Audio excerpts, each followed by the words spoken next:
Programet e kategorisë së parë, destinuara për të gjithë publikun.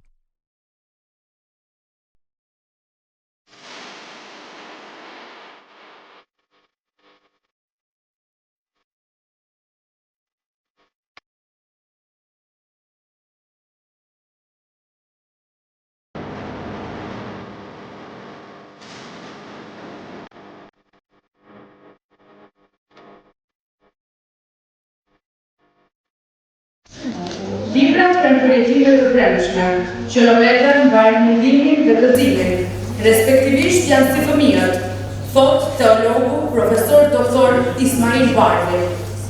Të nderuar arsimtar, nxënës, pjesëmarrës dhe ju mysafir, shoqata kulturore Vizion M, nga viti 2018 e këndej duke filluar nga Kumanova, organizon aktivitetin Klubi Letimor Bashkimit.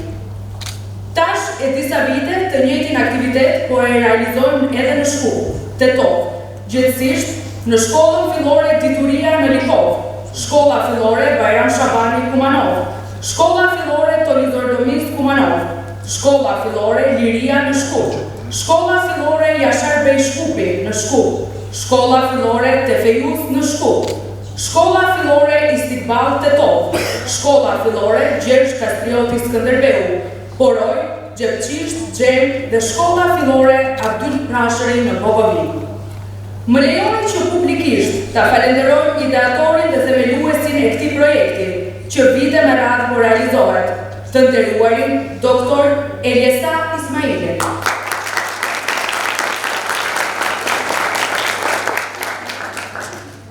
Të nderuar të pranishëm, ju dëshiroj mirëseardhje dhe çaste të këndshme në përmbylljen e këtij aktiviteti shumë të rëndësishëm dhe të vlefshëm. Andaj, më lejoni t'i them disa fjalë për rolin e librit dhe rëndësinë e leximit. Leximi i lektyrave shkollore dikon pozitivisht në zhvillimin e nxënësve dhe formimin e tyre kulturor, pedagogjik, moral dhe mbi të gjitha atë shoqëror. Nga leximi i lektyrave shkollore, nxënësit përfitojnë jo vetëm njohuri, por i zhvillojnë shprehjet e të lexuarit, kulturën e leximit, të cilat i përcjellin gjatë gjithë jetës. Nxënësit që lexojnë vazhdimisht lektyra shkollore janë në gjendje të zhvillojnë punë më të mirë me shkrim dhe të kenë kulturë më të madhe të shprehurit. Nga se përfitojnë jo vetëm njohuri, por e zhvillojnë edhe gjuhën e komunikimit dhe i zgjerojnë edhe njohuritë e përgjithshme.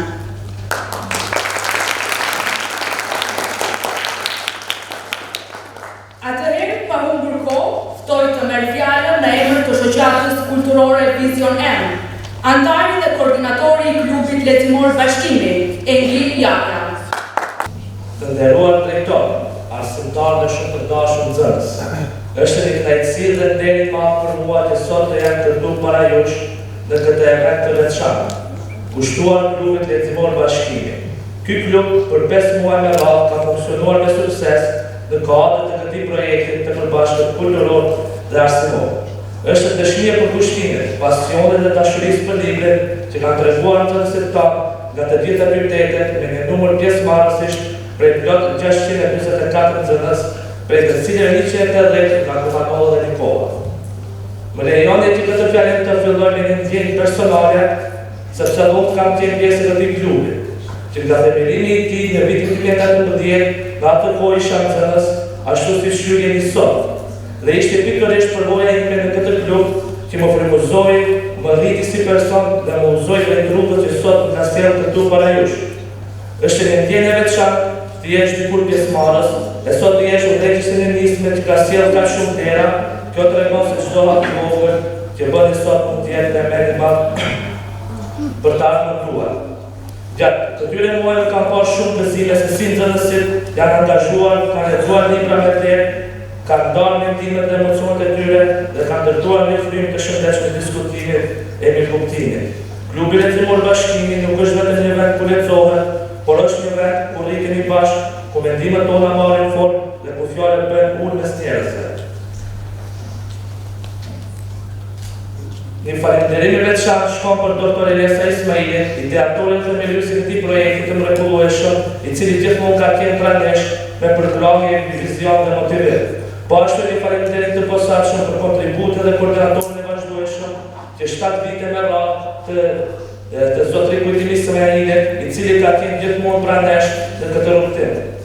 Gjithashtu dua të falenderoj sinqerisht arsimtarët që kanë mbështetur këtë listë dhe kanë qenë gjithmonë të gatshëm të japin ndihmën e tyre pa ju nuk do të kishte qenë njëjtë. Të dashur nxënës, mbani mend, një libër është një mjek që nuk të traton kurrë. Vazhdoni të lexoni, të mësoni dhe të rriteni me dije, sepse ardhmja është për duar tuaj. Në emër të klubit Enzimor Bashkimit dhe shoqatës kulturore Vizioni Jam, ju falenderoj për pjesëmarrjen dhe për pushtimin tuaj. Dhe shpresoj që ky rrugtim i leximit do të vazhdojë më fuqishëm në muajt dhe vitet që vijnë. Ju falenderoj. Për na folur më shumë për rëndësinë e librit dhe shprehinë e leximit, si dhe dobi që i sjell leximi i librave, e ftojmë të nderuarin profesor Ismail Ganiu. Ismail Ganiu u lind më 1 shkurt të vitit 1947 në fshatin Likov, komuna e Likovës, ku edhe mbaroi shkollën fillore. Më pastaj vazhdoi shkollën normale Zef Lushmarku në Shkup, ku edhe i mbaroi studimet në Universitetin Kirili dhe Metodi, në Fakultetin Filologjik Dega e Gjykos Drejtësisë Shqiptare. Në ndërkohë, ftojmë nxënësen Lira Maliqi të interpretojë poezinë e profesorit të nderuar Një ditë në bibliotekë. Një ditë në bibliotekë. Një ditë kur hyra në bibliotekën e vendit tim, duke kërkuar diçka, dëgjova një rënkem. Shkova pas zërit që me si dëgjoj, në një raftë të vogël e pas që drejtëroj. Në mes sa librash, pak sa më të mëdhej, ky libër i vogël nisi të më rrëfej. Po më shtypin kështu, po më bëjnë presion, po dëresat e mia askush s'po i dëgjon. Më thonje i vogël, akoma nuk i rrit, kështu po hjek të zit, duke më shtypur çdo ditë. Njëri më thot qetësi, tjetri më bën terapi. Edhe pse në vendin tim nuk kam rahati, nuk mund të më gjej dashamirët e me, sepse mi mbulojnë faqet, nuk kam as pak liri. Bëra një ankesë të pronarit im, nga këta 2 fëqinj, unë kam shpëtim. Njëri ti u luta të ndjerë më të mirë, të ikin nga torturat, të shkoj kur t'jenë i lirë. Kërkova të më japin një faqe të internet, po më thonë se atë jetohet më me pak siklet. Takoheshe me njerëz të dashur dhe bujar, sepse nga ky raft askush zot më marr. Edhe pse në Blendi kisha trima dhe dëshmor, nuk kërkova duel se do të më bënin hap. Tani jam zgjeruar, 200 e mi të këqin, po pluri i kam mbuluar dhe s'u kam bet fuqi. Unë në internet mostova dhe ca të gjuhë të huaja, i harrova torturat që në raft po i vuaja. Tani jam krenar, gjithherë në Buzagas, pse në gjithë gjuhët e botës kam mësuar të flas. 2 libra të mëdhenj që më shtypnin mua, vetëm të papikur, si mori kush hua. U janë në 2 shkurfaqe, pluri i kam mbuluar. Asnjë lexues i mirë kur s'më ka i kërkuar.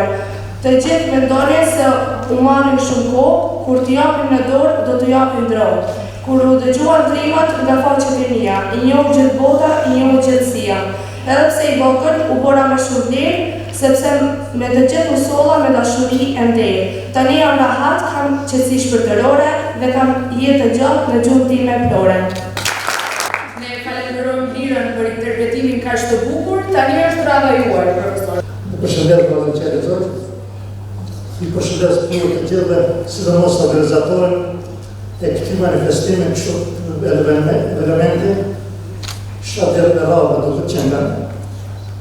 Është me vërtet një pjesë e jetës juaj dhe për ju e nxënësve për gjithë njerëzimin, për arsye se njëri që nuk lexon nuk ka fjalor të pasur, njëri që nuk lexon nuk din ç'është kënaqësia, njëri që nuk lexon nuk din të formuloj as fjali, as ide dhe as të komunikoj me.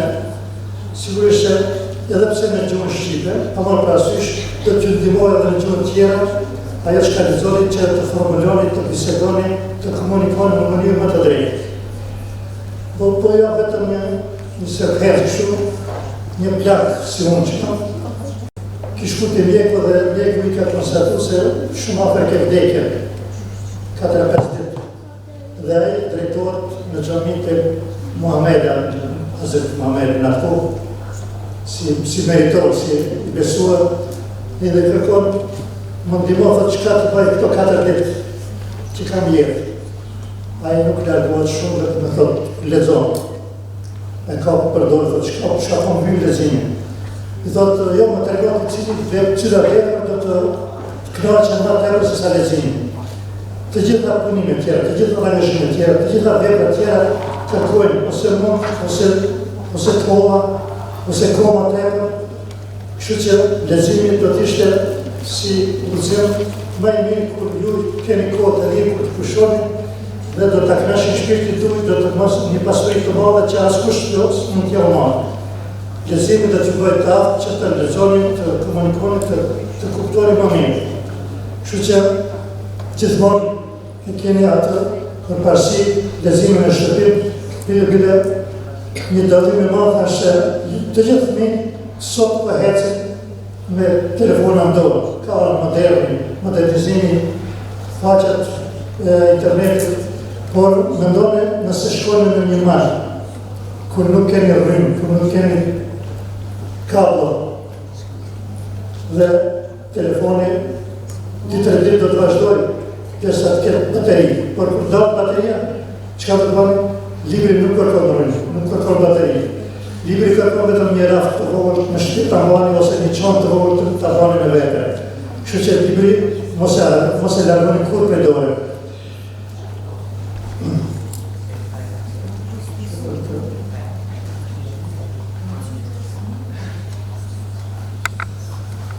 Po ju tregoj një ngjarje gjatë kohës sime të shkollimit.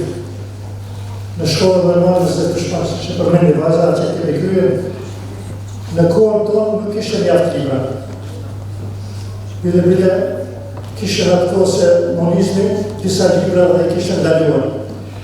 Ishin veprat e stereostasës, Afrodita përse në fshatet shumë të libra tjera, por mbi të gjitha ishte një libër, pse? Nga jeta në jetë, pse? Ishte ndaluar për lexim. Sigurisht Ministria e Shkencës dhe Arsimit e kishte ndaluar sepse kishte edhe sekvenca aty do të thënë që e çonin njerëzit në dekadencë. Kështu që e kishin ndaluar. Mirë po, për fakt të keq atë mirë në internatin e Zëvkëshmarrëvut, dikush e kishte pas një ekzemplar të tij. Dhe po e kopjoj me shkrim me dorë librin, sepse ishte ndaluar, ishte gjatë gjithë kohës kur atë e kopjonin krejt librin në fletore, një prej nesh rritë në të derë që mos po vjen dikush të na hetojë. Ja, sa kohë dhe sa mund kishin harxuar të vetëm ta kenë librin në sjetarët e tyre, ta kenë me vetë.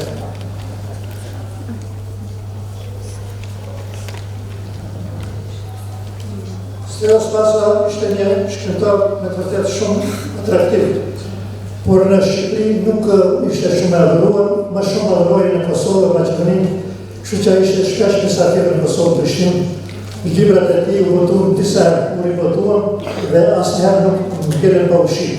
Me të vërtetë ka qenë libra me karakter shumë human, shumë njerëzor dhe ishin një bazë e fortë për të ngritur një ide dhe me mendime të arta.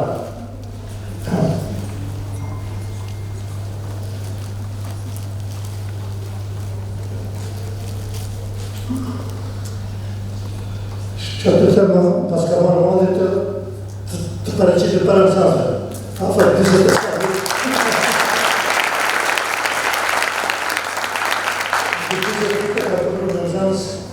Por mendoj se kur ishte në klasë të 5-të, po vete pak më rënd. Sepse duhesh të afrohesh, duhesh të pajtohesh me boshën e fëmijëve. Dhe nganjëherë edhe të shtonin, kështu që me një stil më të lartë ato dhe shikonin çka kërkon. Nëse nuk lexonin, ta dini se nuk janë në gjendje të kuptonin ata që janë më të rritur për ju. Nuk mund të kuptonin edhe shumë filma, por si mesazhin e librave dhe filmave. Dhe mos mendoni se sot e keni telefonin që e bani me vete. Mos përdojnë telefonin, nuk i keni trunit. Nuk keni në bihë, aftësore trunit tuaj, kokën tuaj, sepse nesër nuk mund të formuloni kashme një tregim, një ngjarje, një hartim. Duhet të jeni të aftë që të formuloni një hartim, një tregim, një prallë në mesin tuaj, kështu që me të vërtetë nëse një nxënës nuk din të shkruaj një faqe bile të hartimit, atëherë nuk do të ketë aftësi për të komunikuar me shumë njerëz të tjerë. Leximi jo si fëmijë, por do të ndihmoj shumë në moshën më të rritur të jemi. Nëse dini të lexoni, dini të kuptoni, asnjëherë nuk do të gaboni. Dhe sigurisht është një mesazh porosi. Kur mos nënshkruani diçka që të rriteni pa e lexuar, sepse shpesh mund të keni konsekvenca të panevojshme, të padëshueshme nëse nënshkruani diçka, a nuk e di se çfarë shkruani, çfarë ju obligojnë. Kështu që gjithmonë të kemi kujdes, pa e lexuar asgjë, të mos as mendim mos jepni as mos nënshkruani. Që të them disa pyetje, shembull, cila është libri më i preferuar për ju? Gjithmonë ai që është më i lezetshëm, nëse ju vjen mërzi të lexoni. Gjithmonë merrni një libër më të më të dobët, më të lehtë, që në të vërtetë të bën të gëzohesh, të mos lodhesh gjatë leximit. Kështu që do ta ndihni vetëm të kënaqur dhe koha që ja kushton librit mos e mendoni asnjëherë që kohë të humbur.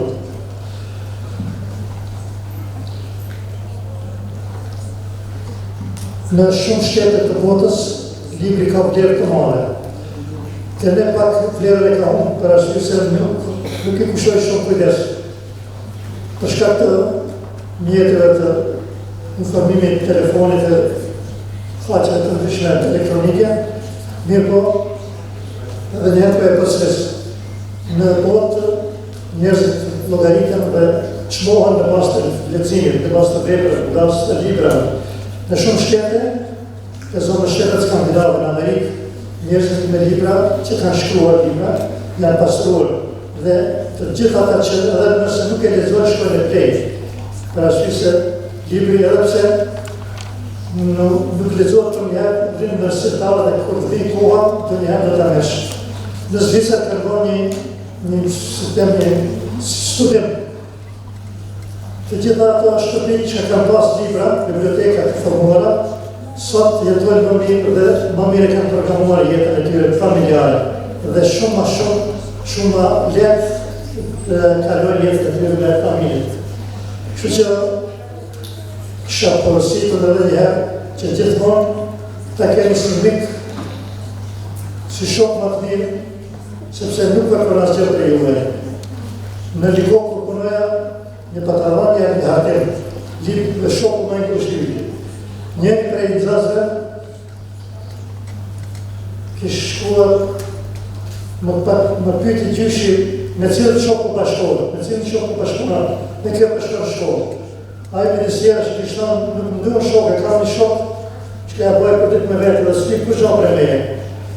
Prindi në moshë, kushen ka i shok ashtu, ashtu më gëtë ka, o dhe ashtë një libër që më ndihmon edhe kur nuk kam shok, ai kam shok më të kushtë.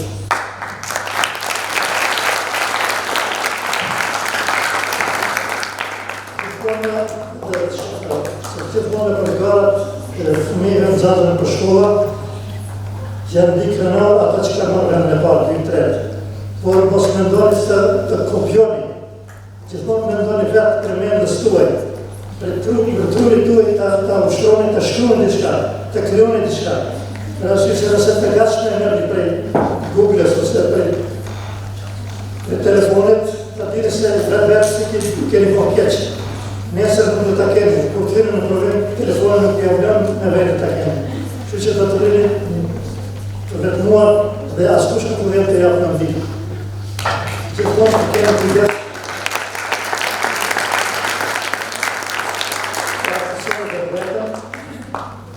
Këtë në një shemë po ja, pse të dallojnë fëmijët ose të rritërit e Shqipërisë prej neve, pse janë shumë korrekt, shumë të ngritur në biseda.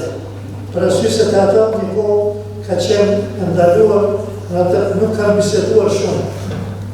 Gjithmonë kanë lexuar libra që të mos, sepse kanë qenë të përgjuar për sistemin totalitar komunist, kështu që kanë qenë gjithmonë në lexim e sipër dhe ja aftësuar.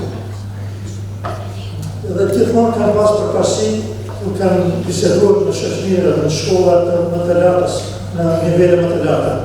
Prandaj, si porosia dhe njerë porosisja, gjithmonë mos ka se pa një libër në dorë. Edhe nëse dilen në shëtitje, merë me një libër të vogël në dorë, mos se cilni. Mendoj se të gjithë librat, nuk ka libër të keq, ka libër më të fortë dhe më të mirë, më të dobët. Mendoni merë një parasysh që me të vërtet do t'ju ndihmojnë. Edhe njëherë pra, ju përshëndes të gjithë dhe ju përgëzoj për këtë organizim.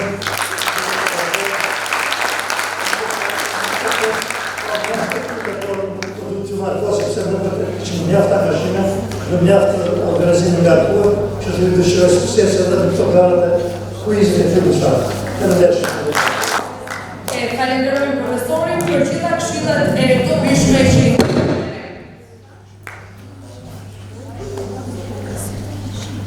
Tani filloj me pjesën kryesore të këtij programi për cilën edhe jemi të tubuar. Siç edhe jeni të informuar, paraprakisht pjesëmarrësit e këtij projekti që në përmbyllje të këtij projekti do të organizohen gara mes shkollave. Fillimisht ftojmë udhëheqësin e garave për ta moderuar pjesën e kuizit. Ftojmë komisionin vlerësues, si dhe nxënësit të cilët do t'i përfaqësojnë shkollat e tyre. Ju të shërëm një javë të gjithëve. Si që jemi të vetishëm gjithë se pas çdo projekti, pas çdo punimi, normalisht se kemi edhe fundin e tij, i cili kurorëzohet ne kemi para një lorë temi lokale, shoqërore, sepse kemi të bëjmë me të shkollat shqipe të Kumanovës, të shkollat kemi me aktivitete që janë ndërparët në Kumanovë. Andaj kisha të shkurt që paka shumë të asqaroj rrjedhën e garave nxënësve të cilët do të prezantojnë gara. Këtu kemi për çdo klasë nga 7 zarfe. Këtu është klasa 6. Fillimisht do të marrët drejt njëra shkollë, nuk është me rëndësi cila, që të hape një zarf. Brenda zarfit kemi 3 pyetje. Pyetjet kuptohet janë prej librave që kanë lexuar nxënësit. Pastaj vazhdojmë me shkollën e dytë, me hap zarfin. Përgjigjet kthehemi prapë te shkolla e parë me zarfin e dytë, edhe te shkolla e dytë me zarfin e dytë. Do të thotë, secila klasë ka të drejtë vetëm 2 zarfe mi hapë. Prej numrit 1 deri te numri 7 mundën me zgjedhë nxënës cilën zarf do me hapë. Thamë që brenda çdo zarfi kemi nga 3 pyetje. Pyetja e parë për zarfin numër 5 thotë: cila është tema kryesore e cila trajtohet në romanin Sarrët e Bardha? Në këtë roman flitet për divorcin tek fëmijët, për ëndrat për një familje të bashkuar. Saktë. Në sa pamje është ndërtuar kuvendi i guximtarëve tek libri Tidroma i Abdulaziz Islamit. Në 5 pamje. Saktë. Pyetja e tretë thotë: çfarë punonte nëna e jetës tek diktari i jetës së shkurtër tek përgjithësia? Ku do të kujdeset për 7 fëmijë. Ta shkojmë në shkollën Baran Shaboni. Pare.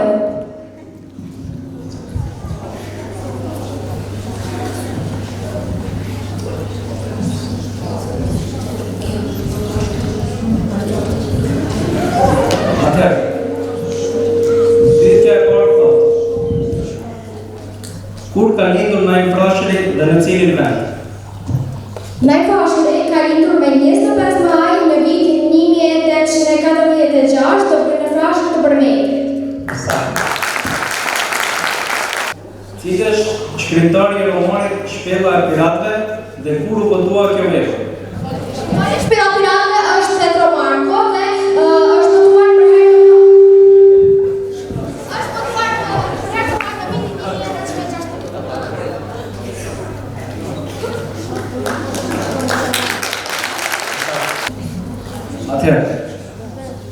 parë të egzorti 4 thotë.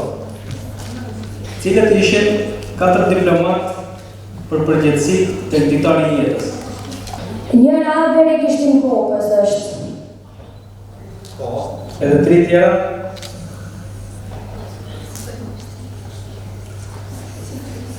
Mirë, vazhdojmë me pyetjen e dytë. Kur vdiq Naim Frashi dhe në cilin vend? Vdiq në 20 tetor në vitin 1900 në Stamboll. Kush ishte Niko Dabua si personazh i romanit Tek shpella e piratëve?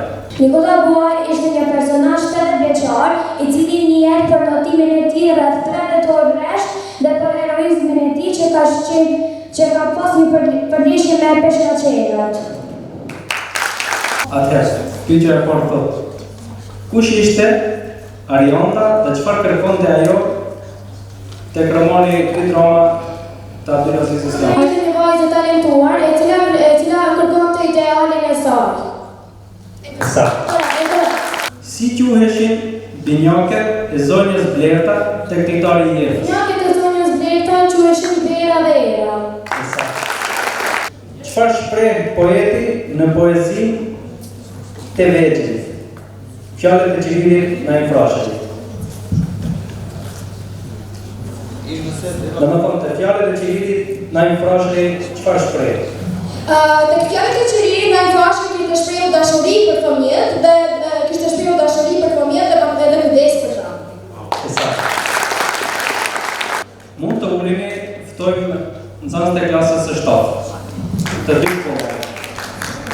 Pyetja e parë thotë: cila është tema kryesore e romanit Aventurat e Tom Sawyerit?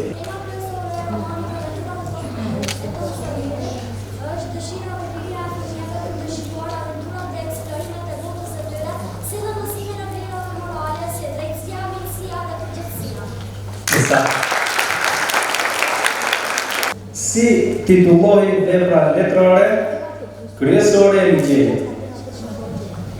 Vepra letrare kryesore e ligjerit është titulluar Vargjet e Lira. Saktë. Çfarë është Uatilus? Uatilus është një anije urnore e cila është e mundur të udhtoj në thellësi të oqeanit. Saktë. Pyetja e parë nga zarfi numër 5 thotë: çfarë profesioni kishte zotri Aron Nax tek nga libri 20 milje në ndet? Profesor i Muzeut të Shkencave në Paris. Saktë. Cilat kafsh takon peshku i zi gjatë udhëtimit të tij tek peshku i zi Bocrak? Ai takon bretkosën, hardusën, pelikanin, qafkën dhe peshq të tjerë. Saktë. Çfarë ndodhi me Hekuronin me kalimin e viteve tek romani Hekuronin në Artas?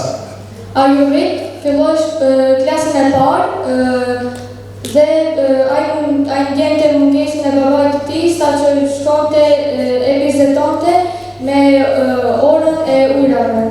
Saktë. Atëherë, pyetja e parë thotë: nga cila sëmundje vuante ligjeri? Nga tuberkulozi. Saktë. Pyetja e dytë vjen nga libri 20 milje në ndet, e cila pyet për personazhet, do thotë cilat janë disa nga aventurat që ata kalojnë gjatë udhëtimit. Ata përballen me aventura të jashtëzakonshme, si duke udhëtuar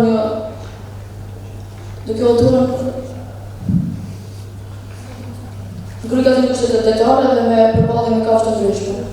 Saktë. Cila ishte dëshira më e madhe e peshkut nga libri Peshku i zi Bocrak? Ai donte të shifte dritën e ënës dhe ajo të deportonte në strehën e tij. Saktë. Ku dhe me kë jetonte peshku tek peshku i, do të thonë tek libri Peshku i zi Bocrak? Ai jetonte me nënën e tij në një perroa të vogël e të turput. Saktë. Pyetja e tretë vjen nga libri e Koronit në Artas dhe thotë: cili është konflikti kryesor në roman? Konflikti kryesor i këtij romani është lufta e personazheve për të betuar dhe për të ruajtur identitetin dhe moralin e tyre. Saktë. Tomi me kë shkëmbente biletat? Tomi shkëmbente biletet me ministrinë për një vikur të çmuar. Saktë. Cila është biografia e Anton Zakoçalupi? Anton Zakoçalupi lindi 27 mars 1886, vdiq më 11 korrik 1980 në Kairo ose më saktë në Egjipt. Në cilën moshë vdiq? Në moshën 64 vjeçare. Saktë. Pyetja e dytë vjen nga libri Për ty dhe thotë: çfarë teme është trajtuar në poezi e Esat Mekulit te përmbledhja e poezive për ty? Çfarë teme është trajtuar në poezi e Esat Mekulit? Në poezitë e Esat Mekulit janë trajtuar tema sociale dhe patriotike në të njëjtën kohë. Pyetja e tretë thotë: çfarë simbolizojnë trina, zoga dhe lotja te vepra ëndra e jetës? Trina simbolizon rinin e pa orientuar, zoga simbolizon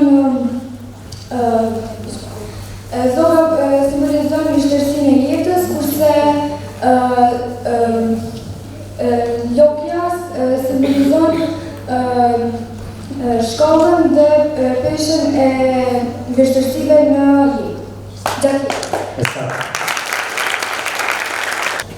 Pse djaloshi e preu kumbullën dhe çfarë ndjeu për të? Dio keqardhje, sepse ishte i vetmi kujtim që ishte vetur nga fëmijëria. Kjo do të thotë se duhet t'i presim apo jo? Nuk duhet. Saktë. Pyetja e dytë thotë: përse Jimmy është një personazh i rëndësishëm në roman, tek aventurat e Akrodelfinit? Është të nukroj i Max Watson. Urnarja? Do të thonë, përse Jimmy është një personazh i rëndësishëm? Do të thonë, Jimmy është një personazh i rëndësishëm, por çfarë e karakterizon atë? Pse është aq i rëndësishëm?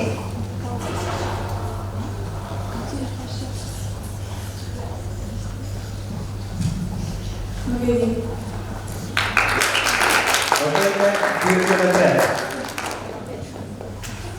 Për çka e qorton nëna jetën dhe a ka të drejtë ajo?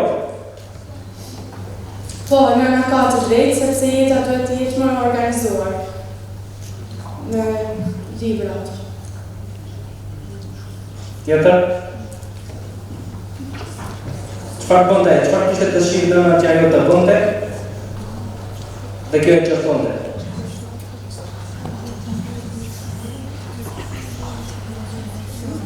Do të thotë, për çka e qorton nëna jetën? A ka të drejtë nëna që e qorton jetën dhe përse e qorton? Ka të drejtë. Po? Sepse jeta Prindërit për çfarë ju përgatisin kur ju përcjellin për shkollë? të jemi më të kujdesshëm.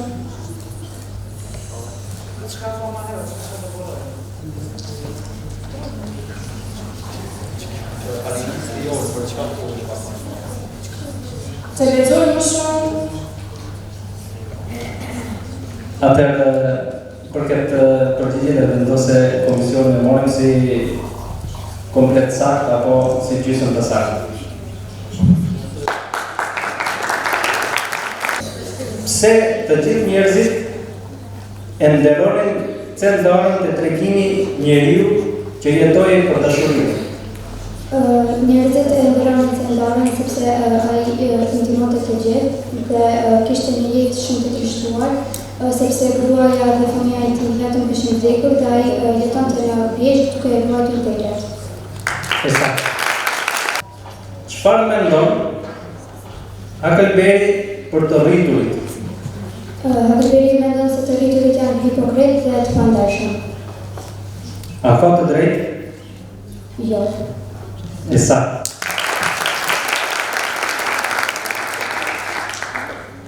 Pyetja e tretë thot, çfarë reagime mori jeta në hapjen e ofertës e janë të lexojë? Jeta shokët e jetës e përgëzuan atë, sepse ajo filloi të shes libra falas për fëmijët që nuk kishin mundësi të blenin. Domethënë të dhuroj libra.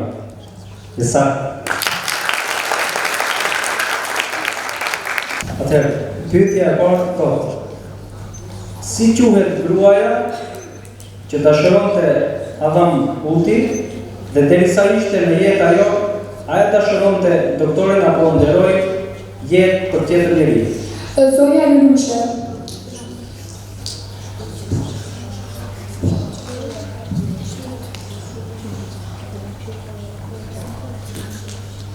Për kë vdiq ajo? Për punën,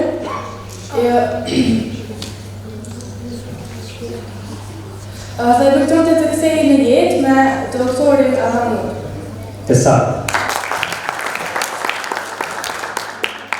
Pyetja e dytë thotë, kujt ja ka kushtuar poeti poezinë rinisë e sa me fuli? Ja kushtoi poezinë popullit të rinisë. Po? Shqiptar.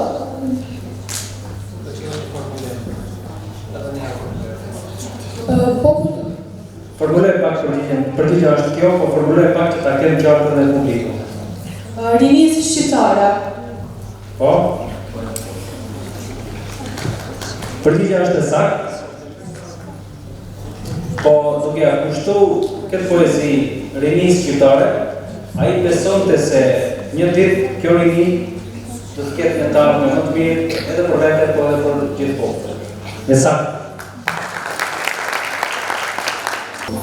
Atëherë, duhet ta dini se ju një vendimtar tash kush do të jetë fituesi. Gjithçka më varet nga ju. Ne duhet të jemi në kujdesshëm. Fillojmë me cilin zak? Numrin 4.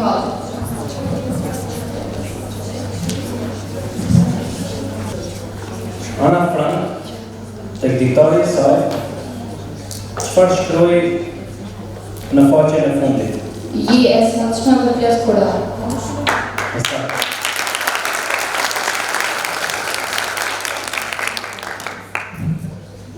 Pyetja e dytë vjen nga libri Dashuria Talatet me fitnete, e cila thotë, me cilin emër u paraqit Talati pranë fitnetes?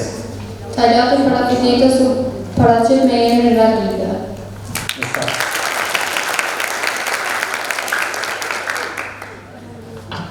Pyetja e tretë vjen nga libri Makina e kohës, e cila thotë, si janë morlokët? Morlokët janë qenjet të tmerrshme që jetojnë në tokë. Dhe kur dalin ata? Në mbrëmje. E saktë. Cili është subjekti kryesor i librit Princi i Vogël? Është libër filozofik dhe alegorik. Po? Për dashurinë, miqësinë e princet. Historia ku përqendroi këtë libër?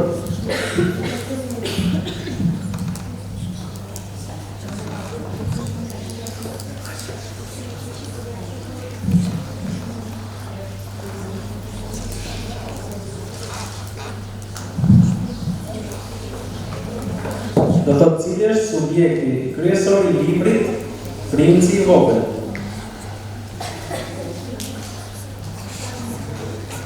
Mirë subjekti kryesor është në terminë filozofi. Po? Për dashurinë, miqësinë. Julia? Dhe vetbesimin në veta.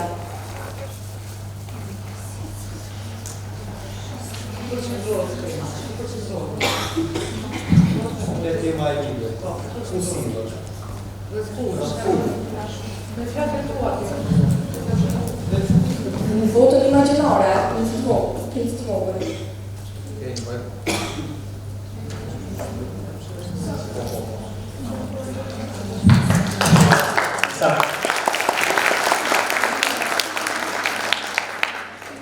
Pyetja e dytë vjen nga libri Nita, nga Josip Breda, e cila thotë: Kur dhe ku vlen Josip Breda?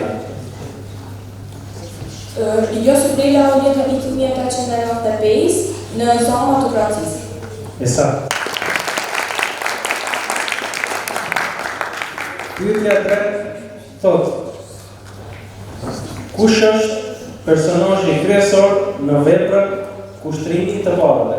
Një qenë me emrin Bak. Esakt. Çfarë tregon ose çfarë ne kuptojmë nga historia e Ana Frankut? Çfarë na tregon historia e Ana Frankut? Historia e Ana Frankut tregon se duhet të besojmë për herë të shprehta dhe dashuria dhe përpara fytyrës së vet të urrejtjes. Esakt.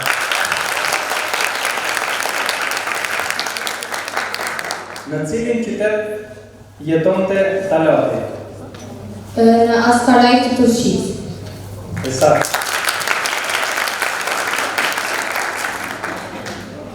Pyetja e tretë vjen nga libri Makina e kohës,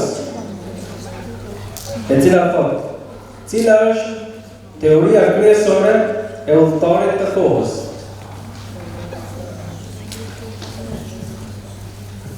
Cila është teoria kryesore e udhëtarit të kohës? Ose çfarë mendon ai për udhëtarin e kohës?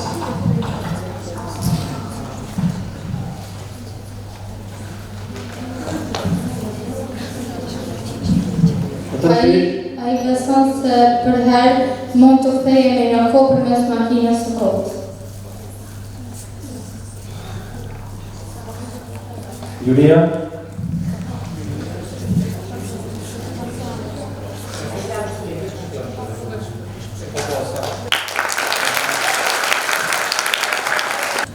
Pse princi I vogël largohet nga planeti I tij?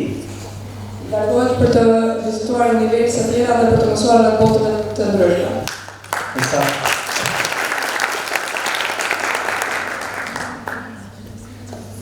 Pyetja e dytë vjen nga libri Nita, nga Josip Breda, dhe thotë: Në cilën stin të vitit fillon ngjarja e Tronës? Ngjarja fillon në stinën e pranverës. Esakt.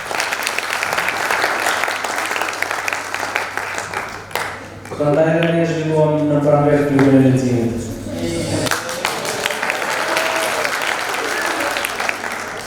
Pyetja e tretë vjen nga libri Kushtrimi I të parëve dhe thotë: Si e shpëtoi Baku John Thorntonin?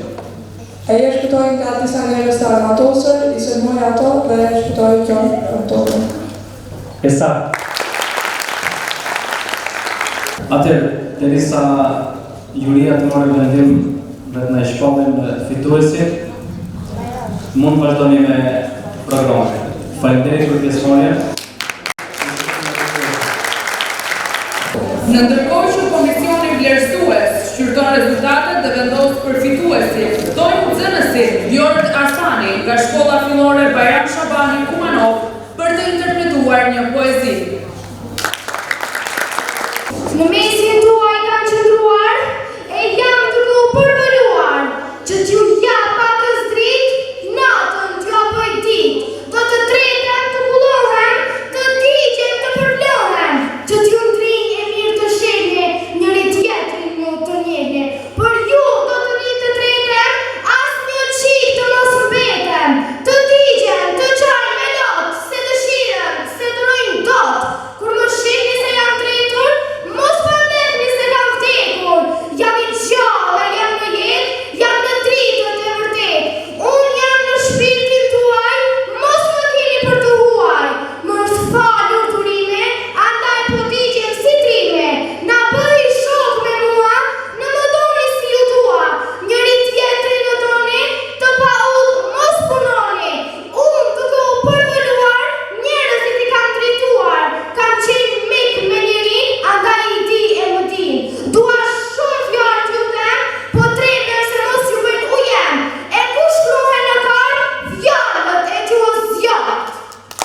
Atëherë, nga juria na bëjnë me dije se deri tash të dy shkollat kanë qenë të shkëlqyera dhe kanë bërë paras.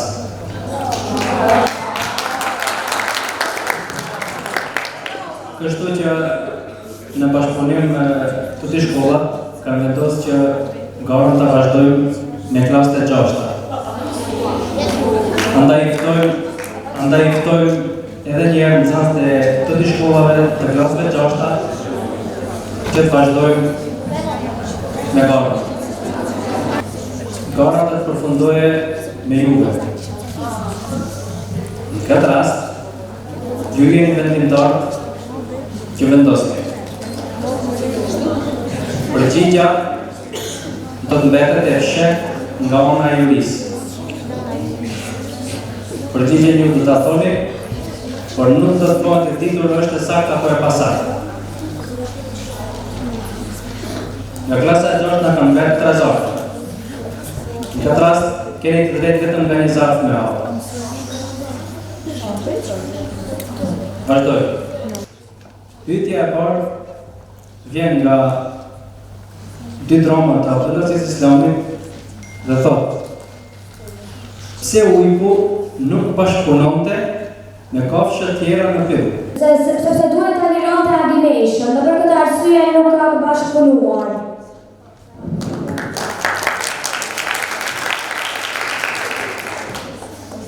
Thamë që përgjigjen dhe ta mbajmë të fshehtë.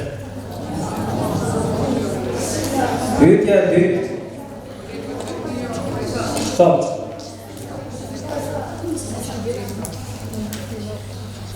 cili është personazhi kryesor në tregim tek diktari i jetës së shkurtër? Personazhi kryesor është jeta.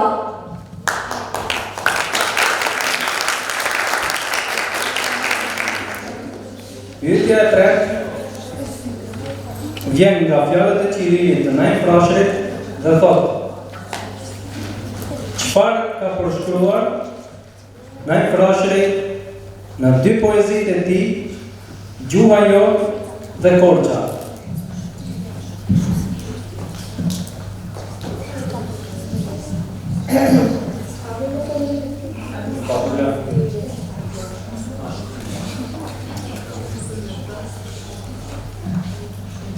Në këto dy poezi, Najn Frashëri i këndon gjuhë shqipe me shumë ëmbëlsi dhe bukuri.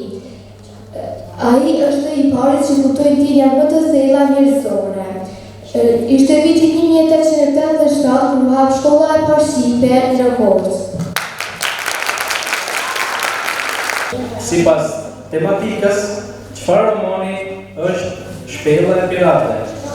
Sipas tematikës, romani Shpella e piratëve është fantastiko-shkencor.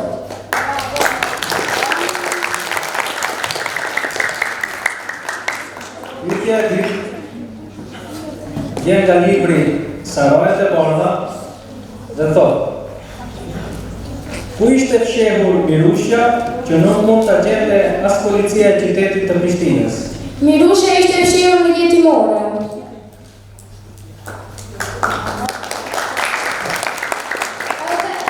Mirushja ishte fshehur në jetimore dhe i kërkoi më të madhes që ta ndihmonte që prindërit mos të ndahen. Domethënë kjo është përgjigja. Pyetja e tretë thotë: çfarë ishte kuvendi i guximtarëve tek libri dy drama?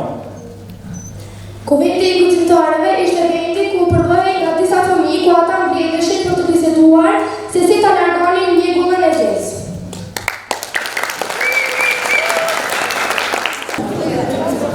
Atëherë, tash se ju klasa e 6 do të jeni vendimtar për këtë garë, andaj derisa juria të vendos përfituesin, mund të vazhdojmë me program, ne të dalim jurin tek zyra që ta nxjerrë fituesin. Faleminderit gjithëve.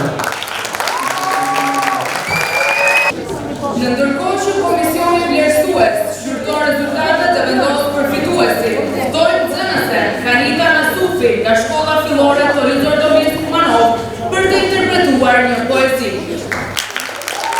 Shtëpia ime, atje nga fundi i katutit, atje afër nga ti lumit, atje larg kam një shtëpi ku banojnë prindrit e mi. Është e vogël pas bukurime, por e madhe në zemrën time. Ty të dua për folin si e vendi ku kam qenë. Të kam përmendur të harroj nga të ditë të kujtoj. Shumë të dua patisri se të ti janë prindrit e mi. Sot të rroj as me pallate, le të jenë edhe më shukate. Se mi qika në këtë dhe, me shtëpia ku kam qenë. E falenderojmë zënsen Kanita Asufi për interpretimin e shkëlqyer. Në ndërkohë që komisioni vlerësues shkruan rezultatet dhe vendos përfituesin, ftojmë zënësin Endrit Afuzi nga Shkolla Fillore Bayram Shabani. Një piskon, tokën ka në hundur, kërkon shqipja t'jem të hundur. Nana tret djalis përgjigje, zemra e nanës, flak po digjet. Kur në lokja e sanës birit, shkrep rufeja në kuqje, rritës zesa nisi tërbohen, breshën losh birej shohen. Thirja nanës rëqit mishin, duma saj, vëndje shpirtin. Thirja nanës fuqjove, biri nanës, formën ku je. O shqiptar, qatë shëmbujve, në mërë të zotit më të bajnë një lutje. Nëse do me shdo ku gjatë, thuja nanës bir veç një fjallë. Fol me nanën, bashkë madhin sot, mos e letë bytur lot. Se i shkoj moti veç me vaj, krue lotin, sytë e saj. Dite natë me djam ty, lotin madhin pin gjatë të sy. I bjen kurit e pan sopa, i bjen vatrës e qarë doka. Qof gjama birë, gjama thirje, mos jatë me në loke shpidën. Themi krypin në mëdheno, fol me nadën, fol më pun, i letë. Para se të publikojmë rezultatet përfundimtare të garës dhe shpalljes së fituesit, Shoqata Kulturore Vision M, si shenjë falenderimi, ka përgatitur nga një dhuratë simbolike për drejtorët e shkollave pjesëmarrëse në këtë garë. Andaj e ftoj drejtorin e Shkollës Fillore Bayram Shabani Kumanov, zotri Fatmir Ebibi.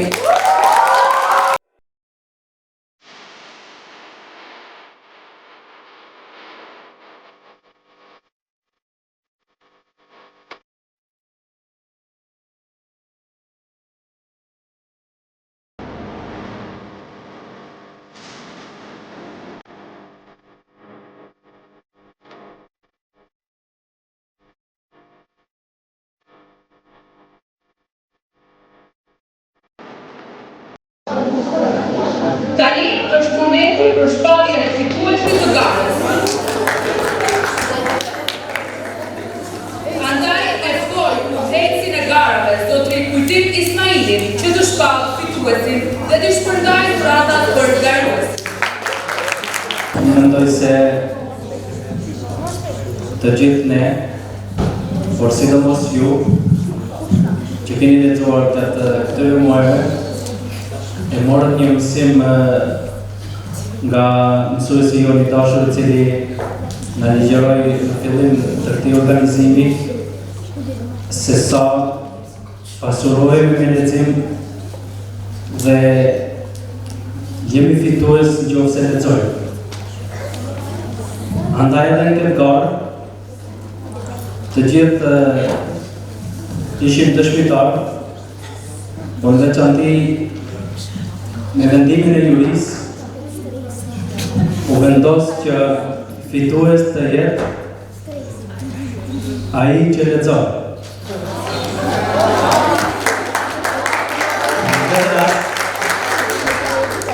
Në këtë rast, ju të gjithë keni lexuar dhe keni dëshmuar me përgjigjet që i dhatë, andaj për si vjet të dy shkollat janë fituese, sepse të dy shkollat të përgjigjen jashtëzakonisht mirë dhe saktë. Andaj ju përgëzoj dhe ju uroj që të vazhdoni të lexoni, të përgatiteni për sfidat e jetës vetëm përmes leximit. Ftoj nxënës të cilët morën pjesë në gara që të marrin mirënjohjet dhe shpërblimet e tyre.